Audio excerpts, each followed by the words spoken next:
t'es tanné de partir en vacances puis de revenir pas tant reposer que ça finalement, ben cet épisode est fait pour toi. On va jaser de justement comment ça c'est difficile autant de décrocher pour aller profiter de nos vacances puis comment ça se fait que quand on revient des fois, on n'est pas si reposé que ça. Comment est-ce qu'on fait pour garder plus longtemps les effets positifs de vacances? Ben on en jase avec Laurie Michel qui vient nous donner des trucs concrets, accessibles, simples, qu'on peut mettre en place dès là, pour pouvoir partir en vacances la tête reposée, mais aussi profiter des effets positifs de nos vacances et ce, tout le long de l'année. Sans plus attendre, je vous laisse avec la suite de l'épisode, puis jasez-nous dans les commentaires, est-ce que ces trucs-là sont accessibles pour vous? Jasez-nous, dites-nous c'est quoi votre perception de la déconnexion, c'est quoi la déconnexion optimale pour vous? C'est toujours un plaisir de vous lire puis d'échanger avec vous sur le sujet du balado. Bon épisode! Merci beaucoup, Laurie, d'être avec nous aujourd'hui, d'avoir accepté notre invitation à venir au balado, c'est dans ta tête.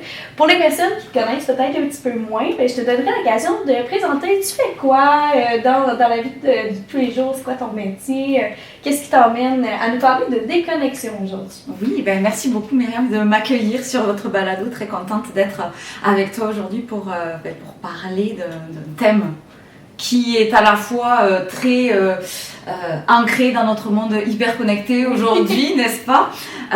Donc, pour celles et ceux qui ne me connaissent pas encore, mon nom est Laurie Michel. Moi, je suis une ancienne accro à mon téléphone. Okay. J'ai failli faire un burn-out en fait, il y a quelques années, à cause de la façon dont j'utilisais la technologie qui n'était pas vraiment la bonne façon. Un petit peu comme tout le monde en fait, je l'ai appris sur le tas parce qu'elle est arrivée de manière fulgurante et entre mes habitudes personnelles et mes habitudes aussi professionnelles, il y a tout un tas de choses que j'ai commencé à faire qui étaient vraiment très néfastes pour ma santé. Et c'est à ce moment-là où j'ai vraiment compris, face au mur de l'épuisement, qu'il y avait un enjeu en fait avec la façon dont je gérais la technologie. Jusqu'à maintenant, pour moi, c'était vraiment tout à fait normal. Tout le monde faisait ça. Tout le monde était hyper branché, hyper stimulé. 16 heures sur notre téléphone, il n'y a pas de problème. Voilà, tout à fait. Et c'est vraiment là où je me suis dit, mais ça peut pas continuer comme ça. C'est pas possible. C'est pas possible. Mon corps me parlait. Je voyais aussi à ce moment-là tous les impacts que ça avait aussi sur ma sphère professionnelle, parce qu'on va en parler d'ailleurs aujourd'hui. Mais toutes ces phases de repos qu'on s'autorise plus, ça a des répercussions sur notre productivité. Et donc, c'est là où je me suis dit, ok, il faut faire quelque chose pour moi dans un premier temps, parce que je me sens dans cette situation-là. Mais quand j'ai commencé à observer autour de moi un petit peu comment les autres géraient cette technologie, vraiment avec cette espèce de focus de comment ils l'intègrent dans leur vie, là je me suis dit, ok, il y a vraiment un problème avec ça. J'ai cherché des solutions de mon côté pour m'aider avec cette hyperconnexion. On est en 2018 à cette époque-là, donc ça remonte un petit peu. Je trouve rien. Et du coup, je décide en fait de créer cette expertise, donc de lancer mon entreprise Vivala, donc été 2018, officiellement lancée en 2019, avec donc cette mission de vraiment sensibiliser à l'enjeu de l'hyperconnectivité, mais aussi amener des solutions concrètes, parce que c'est bien joli de dire on a un enjeu avec ça, mais après qu'est-ce qu'on en fait de cette problématique-là. Donc c'était vraiment ça. J'ai fait 18 mois de recherche et développement avec des psychologues, avec des développeurs d'applications mobiles aussi pour comprendre toutes les stratégies en fait qui sont mises en place sur les plateformes pour comprendre. En plus de ça, j'ai un background, moi j'ai travaillé 6 ans en qualité, donc tout ce qui était amélioration continue dans les organisations. Donc en fait, j'ai mêlé un petit peu toutes ces expertises-là pour venir accompagner les individus et les organisations vers de saines habitudes numériques, donc dans les organisations mais aussi à l'extérieur, et notamment avec la déconnexion qui est aujourd'hui un pan essentiel en fait de notre récupération. On stimule beaucoup nos cerveaux aujourd'hui, donc c'était vraiment très important d'offrir en fait ce service vraiment complet, c'est-à-dire agir sur l'individu, l'organisation, puis les deux quand tout ce qui est productivité, concentration, tout ça. Donc, plus de 7 ans maintenant Merci beaucoup. J'ai complété avec des études en neurosciences, en cyberpsychologie pour vraiment, en fait, ajouter des outils, mais aussi amener, on va dire, des nouveaux angles par rapport, ça va très très vite avec l'IA qui est arrivée. Ça aide aussi à un petit peu mieux comprendre la relation qu'on entretient, en fait, avec la technologie. Puis c'est ça, plus de 180 organisations qui ont été accompagnées, plus de 22 000 personnes qui ont été guidées, autant les employés que les gestionnaires. Et donc c'est devenu vraiment ma mission, un livre que j'ai écrit sur le bien-être numérique également, qui est sorti en librairie au mois de mars. Donc c'est pour ça que je me lève le lundi matin. Oui, mon Dieu, on a un pourquoi très fort. Tu sais, justement, on en parlait, cette connexion-là, on la vit dans notre quotidien, vie personnelle, professionnelle. Là, on est à l'aube des vacances.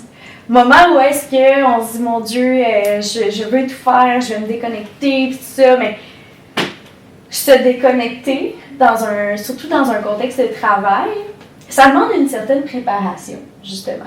De le faire, ce pas de recul-là, puis de bien le faire. À travers, justement, ces années-là, comment est-ce qu'on peut commencer cette déconnexion-là? Mettons, je me dis, bon, dans 2 semaines, je pars en vacances. C'est-tu justement dans 2 semaines qu'il faut que je commence? C'est-tu maintenant ou c'est 3 mois avant? Comment je commence à faire le pas pour dire, OK, je veux vraiment profiter de mes vacances, mais là, faut que tranquillement je fasse le pont puis je décroche un petit peu. Super intéressante ta question et l'angle est vraiment très, très intéressant. Je vais te dire pourquoi, c'est parce que il y a une préparation en effet à la déconnexion. C'est vraiment quelque chose qui est souvent oublié, c'est-à-dire que 2 semaines avant, c'est trop tard. Déjà, OK, quand même. Avant, la déconnexion, il y a un entraînement à avoir. Parce que tu l'as dit, je l'ai mentionné également, on est hyper connecté aujourd'hui. Ben oui. On a des environnements de travail qui sont numériques, dans lequel se crée tout un tas d'habitudes dans nos comportements avec la technologie, mais également d'attentes avec les autres, vis-à-vis de tout ce qui est la disponibilité, l'accessibilité que nous permet ce numérique-là, les attentes aussi, à la fois des collègues, mais sociétalement. Aujourd'hui, tout doit aller extrêmement vite. On a une espèce d'instantanéité qui fait que on a besoin de s'entraîner à se déconnecter. Et on ne s'entraîne pas à se déconnecter 2 semaines avant ses vacances. Donc c'est pour ça que souvent on intègre la déconnexion comme quelque chose qui est réservé aux vacances. Et ça, c'est une des premières erreurs qu'on fait. Ce qui est vraiment important, c'est de considérer la déconnexion comme une habitude saine de vie qu'il faut répéter au quotidien. Et plus on va faire ça, plus ça va être facile après de pouvoir partir en vacances. Parce que je découpe la déconnexion en plusieurs... on va dire qu'il y a plusieurs types de déconnexion. Quand on parle de déconnexion aux vacances, c'est la déconnexion longue pour moi. Donc 5 jours et plus. Donc là, ça va demander un temps de préparation un petit peu plus long. Ça va demander peut-être de déléguer à des collègues, tout ça. De préparer son absence numérique. Puis ça va être une autre section dont on va pouvoir parler dans un instant, parce que c'est aussi une erreur qu'on fait de ne pas préparer son absence numérique. Donc quand on part avec cette idée en fait que la déconnexion, on doit s'entraîner et qu'il y a plusieurs types de déconnexion, on va pouvoir en fait créer des systèmes qui vont permettre de mieux se préparer en fonction de la durée de notre absence. Donc quand on parle de déconnexion de vacances, idéalement on va s'être entraîné avec des déconnexions en fin de semaine, des déconnexions le soir, et on va voir déjà dans un premier temps les systèmes qui fonctionnent par rapport à notre environnement de travail, par rapport à nos collègues, parce que chacun d'entre nous a des responsabilités qui varient, des réalités aussi qui varient. Il y a certaines organisations qui vont avoir des périodes également où les vacances, ça va être plus compliqué de les prendre parce que c'est ponctuel, ils ont un événement. Période charnière. Exactement. Donc il y a tout ça aussi à prendre en considération pour créer, on va dire, l'environnement qui va faire qu'on va pouvoir se déconnecter sans que ça devienne en fait une performance, cette déconnexion, parce qu'il ne faut pas tomber dans je prends des vacances et il faut absolument que j'y arrive, donc je me mets tout un tas de pression sur les épaules pour arriver à déconnecter. La déconnexion, c'est un terme aujourd'hui qui, on va dire, modernise un petit peu le droit au repos, on va dire comme ça, parce qu'on est dans un environnement qui est connecté. Donc la déconnexion, c'est ça, c'est un détachement. Hein, si on, j'adore utiliser les racines des mots en latin. Alors oui, ça, c'est parfait. Ma maman est très contente parce que j'ai tellement râlé quand j'étais jeune. Pourquoi on apprend le latin? J'ai appris le latin quand j'étais toute petite et je ne comprenais pas pourquoi on appelait cette langue morte. Oui, on apprenait cette langue morte, mais quand on commence à décortiquer les mots avec les racines, je trouve que c'est très intéressant parce que ça, la déconnexion, c'est un détachement, c'est s'évader, c'est couper un lien. Donc quand on comprend ça, on comprend à la fois la complexité et à la fois que ça se fait pas comme ça en un claquement de doigts. Donc c'est vraiment très important de considérer cette déconnexion vraiment comme un temps de récupération, un temps de repos auquel on a droit. Oui. Auquel on a droit. Oui. Ça aussi c'est très important. Très important. Même si on est gestionnaire, même si on est VP, Parents, entrepreneur, parents, exactement. Tout le monde a le droit de se déconnecter parce que le droit au repos, il est inscrit dans la Charte des droits de l'homme. On l'oublie des fois. On est dans une société où on pousse beaucoup à la performance, où on pousse beaucoup à toujours être là, toujours être disponible, toujours produire. Mais on oublie aujourd'hui que nos systèmes de travail ne sont plus comme nos systèmes d'il y a 100 ans. Ça a accéléré en l'espace d'une vingtaine d'années avec la technologie qu'on a dans les mains aujourd'hui. Et on n'a pas adapté tout ce qui est process de récupération, notamment parce que nos cerveaux aujourd'hui sont débordés. Mon Dieu, quand même. Mais oui, mais c'est ça. Fait que là, si je pars en vacances, ça me prend plus que 2 semaines. Parce que là, c'est ça, on comprend, ça s'insère idéalement dans une certaine routine, dans une habitude. Donc, je peux commencer par un petit pas de le week-end, etc. Mais comment je fais ça? Moi, j'ai eu goût de me demander comment je fais ça, vraiment, peu importe c'est quoi ton rôle, mais je me dis, je vais me prendre un exemple parce que je suis le meilleur exemple, je ne veux pas aller pour les autres. Mais tu sais, je me prends comme exemple où est-ce que je suis bénévole, où est-ce que j'ai mon travail temps plein, mais j'ai aussi un travail temps partiel, je suis un peu partout. Fait qu'à travers ces responsabilités-là, où est-ce que justement tu peux avoir des clients qui t'appellent ou qui t'écrivent à 21h le soir, puis là tu te sens un peu mal de faire comme ok, je vais répondre à 8h demain matin. C'est quoi mon premier pas, mettons, pour premièrement le faire, cette déconnexion-là, mais aussi me sentir plus à l'aise de le faire. Parce que justement, on est dans une société hyper connectée, puis sûrement qu'il y a d'autres personnes qui se sentent comme ça, mais on dirait que je me sens mal justement de ne pas répondre tout de suite, ici, maintenant. Je me sens moins mal dans mes amitiés parce que c'est quelque chose auquel j'ai eu l'occasion d'avoir des discussions. Mais dans un contexte de travail, ça peut être plus difficile parce que justement, les attentes ne sont pas toujours claires. Fait que c'est là que ça peut, ça peut être un petit peu plus difficile. Fait que ce serait quoi ce premier pas-là?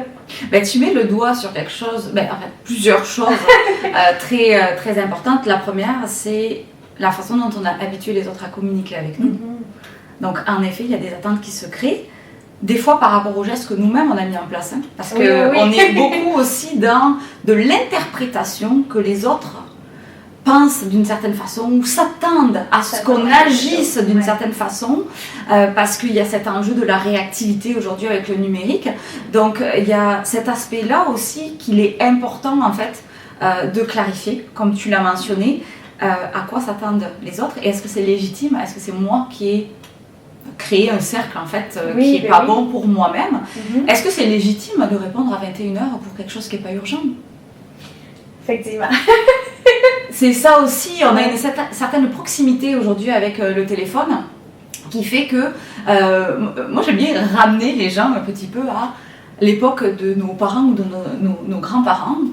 Est-ce que à ce moment-là, le collègue aurait pris la peine d'appeler en sachant que c'était la femme, le mari qui allait répondre, les enfants même qui allaient répondre, pour expliquer le message qu'on envoie à 21h et expliquer qu'en fait, non, ça aurait pu attendre le lendemain. On n'aurait pas fait ça, certainement. Non. Donc, il y a tout cet enjeu-là aussi de clarifier avec les autres c'est quoi une urgence.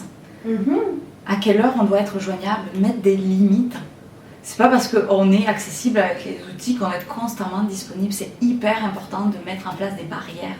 Et ça, c'est bon pour nos déconnexions, mais c'est bon pour nos déconnexions. Mais oui, complètement, les liens, notre enthousiasme aussi envers notre travail. On oublie que la déconnexion, c'est aussi un manque qu'on va créer à un moment donné dans son travail. Et pour garder la flamme un petit peu, la passion qu'on peut avoir envers son travail, ça nous prend des périodes un petit peu comme dans une relation amoureuse, et quand on est loin de son cher ou sa chère moitié, elle va nous manquer cette personne-là, puis c'est là qu'on va se rendre compte à quel point on a envie d'être avec elle et qu'on l'apprécie, puis que c'est important de passer des moments avec. Et c'est un petit peu pareil avec le travail en fait, quand on va s'en déconnecter, ça va être aussi une façon bien de se dire que il y a tel collègue qui nous manque par exemple, il y a tel petit travail qu'on fait là, on aime ça le faire, on aime ça avoir son petit café dans les mains. Je sais pas, il y a des choses aussi qui vont faire en sorte qu'on va garder un petit peu la flamme allumée, en plus de tout la récupération dont on a parlé, mais c'est aussi de se rappeler ce genre de choses. Puis j'ai un petit peu complètement dévié par rapport à ce que tu mentionnais, mais je suis partie sur l'inspiration du moment. Mais par rapport à ce que tu mentionnais, donc il y avait tout ce qui était en jeu, donc des autres. Oui. Il y a les milieux de travail aussi. La pression qu'on va avoir parfois aussi entre gestionnaire et employé, les messages qu'on va envoyer qui sont implicites en fait parfois, dont on ne se rend pas compte, mais qui peuvent aussi envoyer une pression de disponibilité. Donc c'est certain que si ça, on ne le met pas en place, c'est-à-dire qu'on n'avertit pas les autres par rapport à certaines règles de communication, ça va être un problème quand il va venir le temps de se déconnecter pour une période plus longue. Parce qu'en plus de ça, on va y penser, nous, même si on arrive à se déconnecter. Oui, c'est ça. Et ça va être une source de pression pendant, au retour. Donc c'est impératif, en fait, de vraiment commencer par cette section-là. Les autres et soi, en fait, comment on s'est positionné par rapport aux autres. Puis qu'est-ce que moi je considère comme urgent, comment je vais le communiquer aux autres, etc. Fait que ça vient dans la préparation, aussi dans le avant les vacances, là. Puis, tout le temps même, j'ai envie de dire, ça devrait être quelque chose tout le temps, parce que là on parle de la déconnexion, mais ça va être un enjeu également pour notre concentration. Le fait d'avoir constamment nos communications ouvertes, de répondre instantanément, ça tue littéralement notre capacité d'attention. Notre cerveau est en train tout le temps de passer d'une information à une autre, on n'est pas conçu pour du multitâche, et en plus de nous épuiser, ça vraiment impacte grandement notre productivité. C'est un carnage pour notre concentration. Dans le avant parfait. Oui. Avant, après. Avant, après, oui, c'est bon. Fait que là, mettons, là, justement, si ça me prend plusieurs mois de me préparer pour partir en vacances, on a parlé de cette importance-là de déléguer. Mieux planifier justement tranquillement ces petites étapes, peut-être auxquelles on prépare pas les gens justement nos petites communications de je vais être absente un moment X, tu sais. J'ai le goût qu'on vienne là-dessus parce que ça, c'est quelque chose qu'on s'y attable peut-être pas, ou justement, je me prends en exemple, moi, je le fais rarement, énormément d'avance, mis à part avec mon équipe de travail parce qu'on est 5, fait qu'on est au courant de quand on est là, quand on n'est pas là. Mais quand même, je me dis, c'est quelque chose qui se prépare, puis je me dis, est-ce qu'il y aurait moyen que je m'améliore à ce niveau-là? Est-ce que, justement, il faudrait que je sais pas, je délègue plus d'avance, ou comment je pourrais me préparer de manière à ce que ce soit plus efficace, puis comme ça, ben, quand je parte, je me mets pas cette pression-là de OK, quand je vais revenir au bureau, il va y avoir telle chose à faire, mettons. Ben c'est plusieurs points super importants que tu mentionnes. Le premier, c'est le mot absence. On va être absent. Oui. On va être absent. Oui. Donc, il faut préparer son absence. Oui. Idéalement, c'est comme ça pour de vrai. Exactement. Et c'est ça que souvent, on a la difficulté à faire parce que comme la technologie nous permet de répondre sur une plage à l'autre bout du monde, on dit à tout le monde que si au cas où il y a une petite question, on pourra répondre. Et ça, c'est un problème en fait. Parce que, on dit à tout le monde qu'on va être disponible au cas où, et le au cas où il est très large, parce qu'il n'est pas défini, donc ça peut être tout et n'importe quoi. Et le deuxième point, c'est que comme on a ouvert cette porte de on va être disponible, ben nous on va y penser pendant les vacances. Donc on va aller voir régulièrement pour voir si au cas où il n'y a pas quelque chose qui est arrivé. Absolument. Donc ça c'est vraiment un point essentiel de la déconnexion, c'est qu'on doit préparer son absence. Et son absence, elle commence par l'absence numérique. Parce qu'aujourd'hui, ça passe par là. Oui, pour se déconnecter à 100% en vacances, donc mentalement, professionnellement, tout ça, là, ça passe par une déconnexion numérique. Du moins, du professionnel. Parce que je sais que des fois, la déconnexion, la connexion numérique peut nous permettre de, on va dire, faire... changer un petit peu les idées, des choses comme ça, mais ce ne sera pas du repos cognitif. Là aussi, on va continuer à stimuler notre cerveau d'une autre façon. Donc, ce ne sera pas une pause à 100% pour le cerveau où on est dans un endroit calme, silencieux, où là, vraiment, il a le temps de se régénérer en fonction du contenu qu'on va consommer. C'était la petite parenthèse. Donc, la première des choses, oui, c'est vraiment d'organiser son absence. Donc, d'accepter qu'on va pas être présent. Qu'on va être absent. Et ça, c'est un autre point, et je plaide coupable. Moi, j'ai été la personne qui pense que la Terre arrête de tourner quand elle quitte son travail, parce que je suis indispensable. Et ça, je pense que c'est ça, d'ailleurs, qui m'a amenée vers mon burn-out, en fait, à cette époque-là, parce que c'était presque maladif, en fait. Quand je partais, je me souviens de vacances dans un hôtel où il n'y avait pas d'Internet dans les chambres d'hôtel. Il y avait juste de l'internet en fait dans un couloir, puis en plus l'internet il marchait pas très très bien, sauf que moi j'avais pas du tout organisé avec mon équipe de travail à cette époque-là, que j'allais pas être disponible par courriel parce que j'avais été cette personne qui dit ben oui, écrivez-moi au cas où. Et là c'était vraiment problématique parce que je ne recevais pas de mail. Donc j'avais l'impression que parce que je recevais pas de messages, il y avait un problème qu'ils ne voulaient pas me dire. Donc je me faisais tout un tas de films. Je pensais que c'était à cause d'Internet. Donc quand je disais, des fois on interprète, on suranalyse ou on s'invente énormément de choses. Donc ça a été pas vraiment des vacances reposantes. En plus mon conjoint ne comprenait pas qu'est-ce qu'il se passait. Je stressais avec une vue paradisiaque comme ça. Donc en plus ça amène des frictions avec la famille. Mais c'est vrai que c'est un gros enjeu aussi par rapport à la personnalité qu'on va avoir. Donc, pour être absent, il faut accepter qu'on va déléguer à d'autres collègues.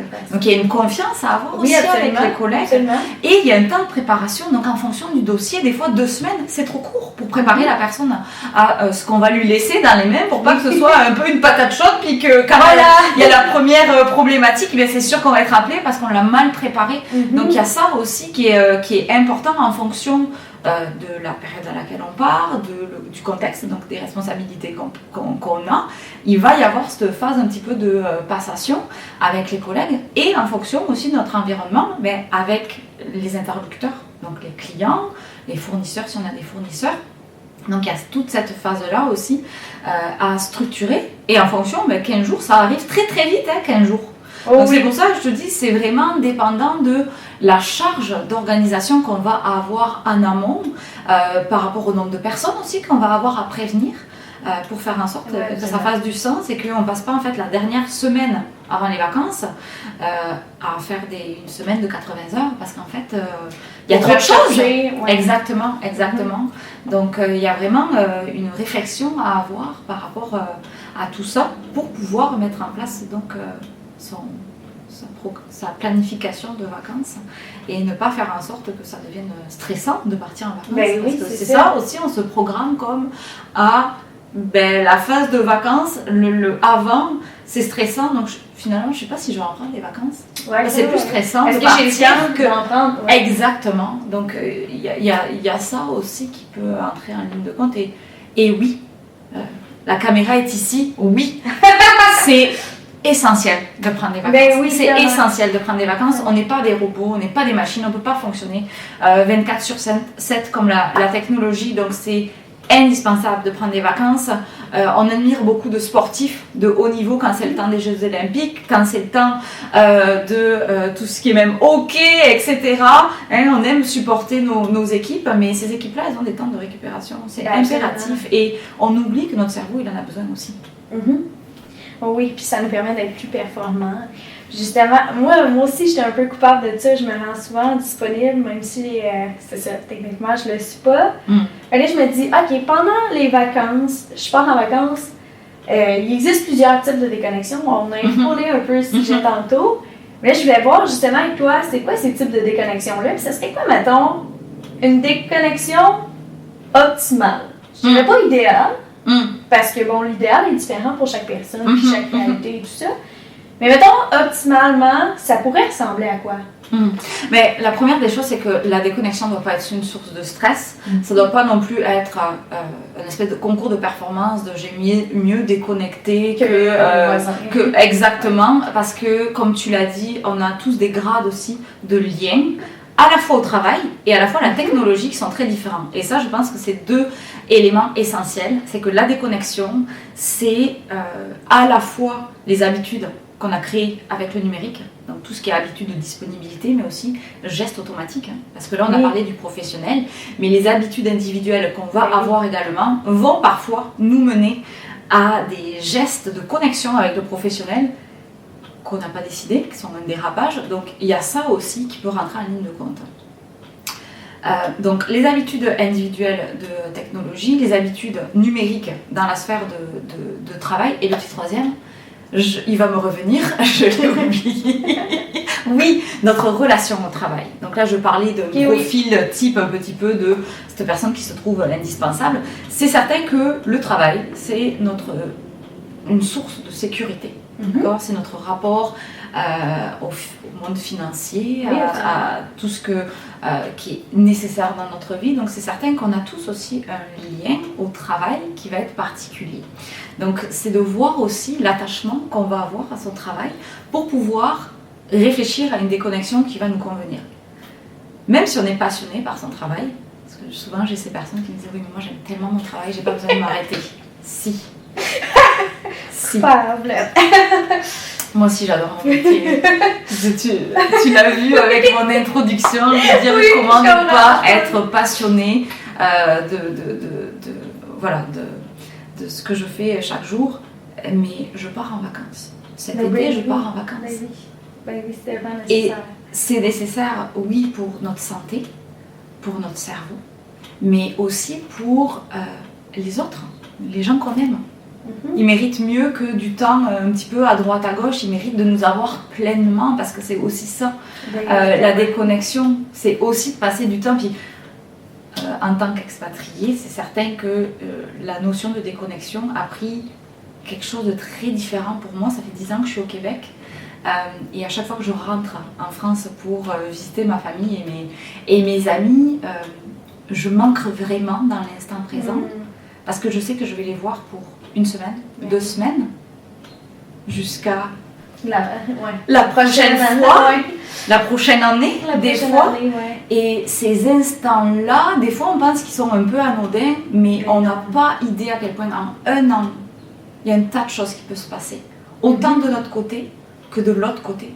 Donc la déconnexion, c'est pas juste un rapport au travail, c'est aussi un rapport à ces temps de qualité dont on se prive des fois, dont on prive les gens qu'on aime, d'être là, d'enlever un petit peu son chapeau de responsable de je sais pas quoi, d'employé de je sais pas quoi, d'expertise de je sais pas quoi, voilà, et de vraiment en fait se reconnecter à notre essence un petit peu sans responsabilité professionnelle, être une sœur, un frère, une cousine, un fils, une fille, bref, tu vois ce que je veux dire, de se reconnecter un petit peu à quelque chose de plus simple, de plus de très humain en fait, parce que le temps il passe vite. Mon Dieu, oui. Oh oui, ces connexions-là sont tellement sont précieuses, mais j'aime ça, cette notion-là. Je pense que ça peut aider plusieurs personnes justement de dire c'est une déconnexion, oui, de quelque chose qui me passionne ou peu importe, ou de certaines obligations, mais c'est une déconnexion, quelque chose d'autre pour me reconnecter à quelque chose qui donne tellement d'énergie, qui fait tellement du bien, là, ces moments de reconnexion-là, juste d'humain à humain. Mon Dieu, ça peut sembler simple, justement, ça peut sembler anodin, mais c'est tellement essentiel, là, je pense que c'est quelque chose. Oui, puis on l'oublie en fait, parce qu'on est un petit peu dans une course au temps.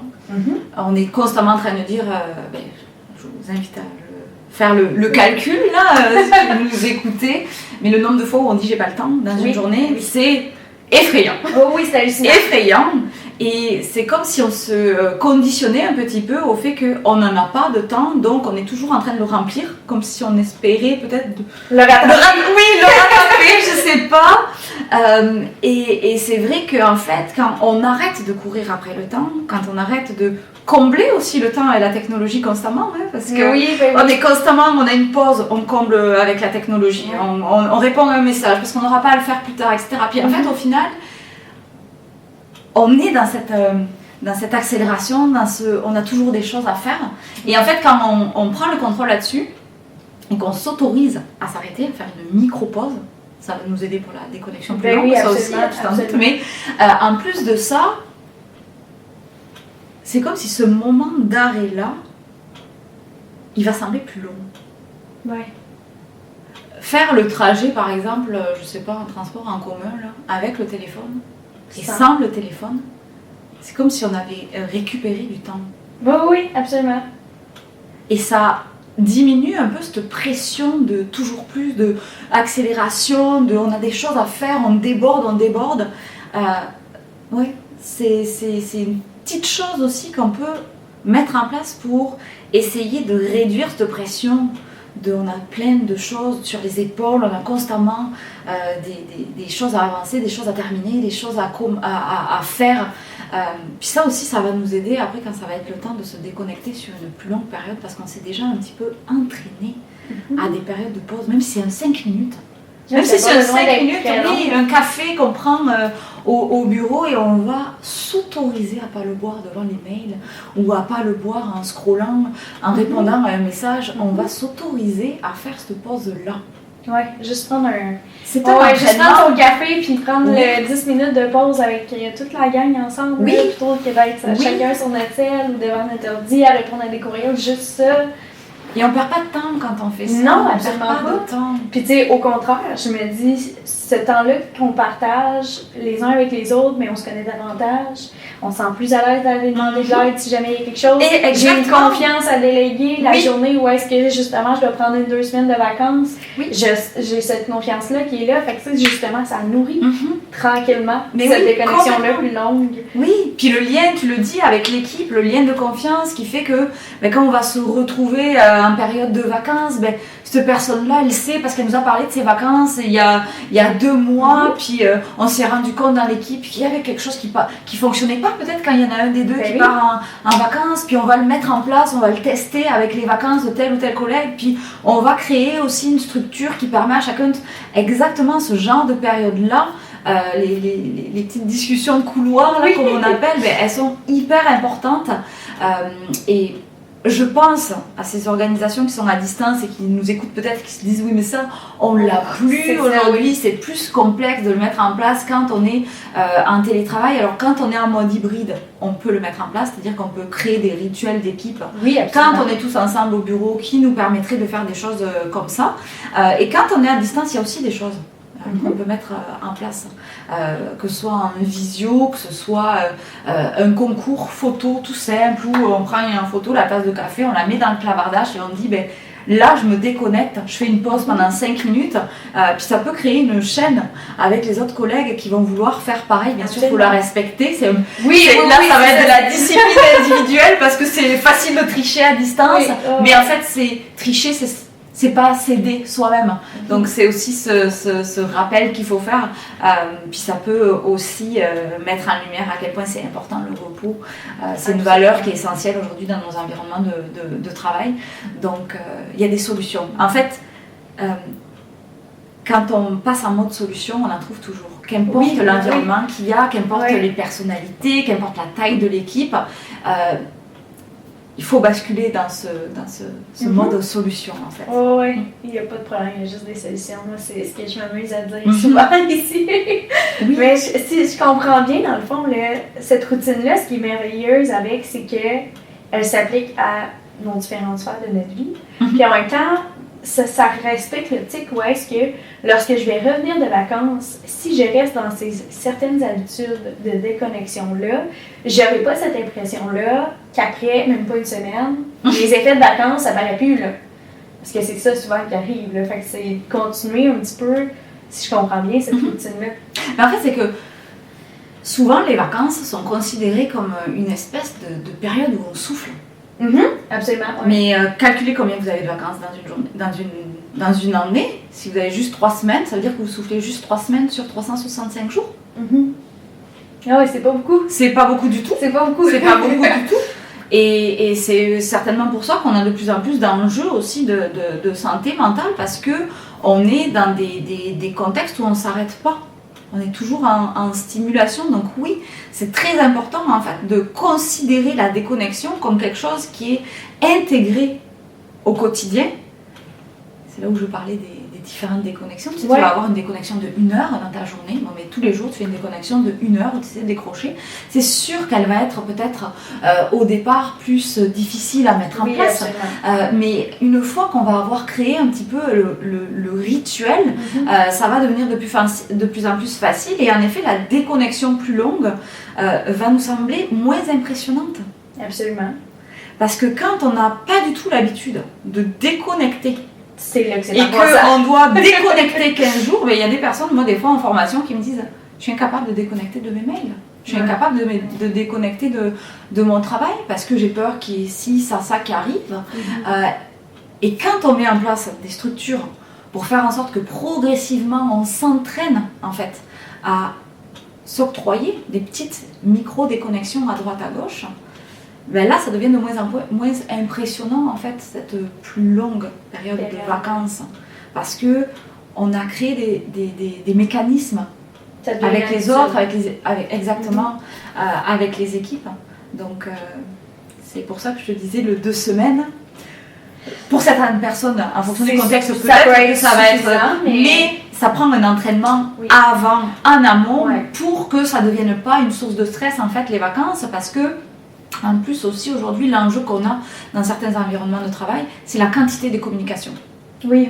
Il y a une grande partie des gens qui traitent leurs messages pendant les vacances parce qu'ils ont tellement peur de ce qu'ils vont trouver quand ils reviennent, qui fait qu'ils ne déconnectent pas en fait des communications. Et puis ça, c'est un problème parce qu'en fait, ils ne déconnectent pas du tout. Non, c'est ça. Ça n'arrive jamais. Non. Parce que même si on ne répond pas aux messages, notre cerveau ne fonctionne pas comme ça. Dès qu'il voit une information, il fait la projection, donc on reste dans une routine de travail, donc on ne se repose pas à 100%. Donc ça aussi, ça dépend des contextes. Ça peut être un enjeu organisationnel, l'infobésité, ça peut être un enjeu également individuel en fonction de comment on communique également. Mais ça, c'est quelque chose qui est essentiel en fait à adresser également. Parce que ça peut poser des problèmes soit pendant la déconnexion, soit au retour à la connexion. Absolument. C'est un peu comme un marathon. Vraiment. J'irais pas faire un marathon demain matin sans m'être entraînée. Fait que c'est un peu ça finalement. Oui, on s'est habitué en fait à une certaine connexion, à un certain rythme également. Donc on ne peut pas en fait du jour au lendemain se dire c'est terminé. C'est terminé. En effet, pour certaines personnes, ça prend vraiment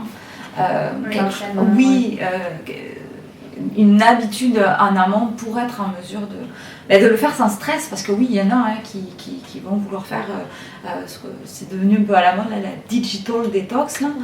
Puis moi j'en ai des fois qui me disent moi la déconnexion ça va pas, parce que j'ai essayé la digital detox, mais c'est parce que ça ne fonctionne pas, ce genre de concept là où on se déconnecte et on pense que comme par magie, parce qu'on n'a pas accès, souvent c'est une source de stress, souvent il y a la source de stress au retour à la connexion, parce que ça prend une préparation, ça prend une planification, ça prend tout un tas de choses en amont pour que cette déconnexion totale, moi ce que j'appelle la déconnexion totale, où on est déconnecté de tout, du numérique, du professionnel, parfois même donc on sort aussi de son contexte physique, donc de sa maison, exactement,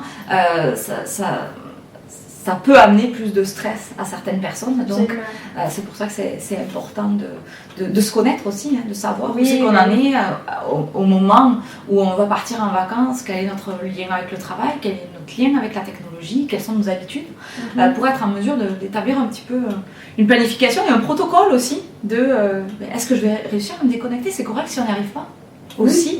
C'est correct si on n'y arrive pas au départ, puis on analyse un petit peu la raison pour laquelle on n'y arrive pas pour tendre vers la prochaine fois une déconnexion, ne pas se culpabiliser avec ça. Ça n'a pas besoin d'être parfait. Merci. beaucoup. C'était tellement intéressant.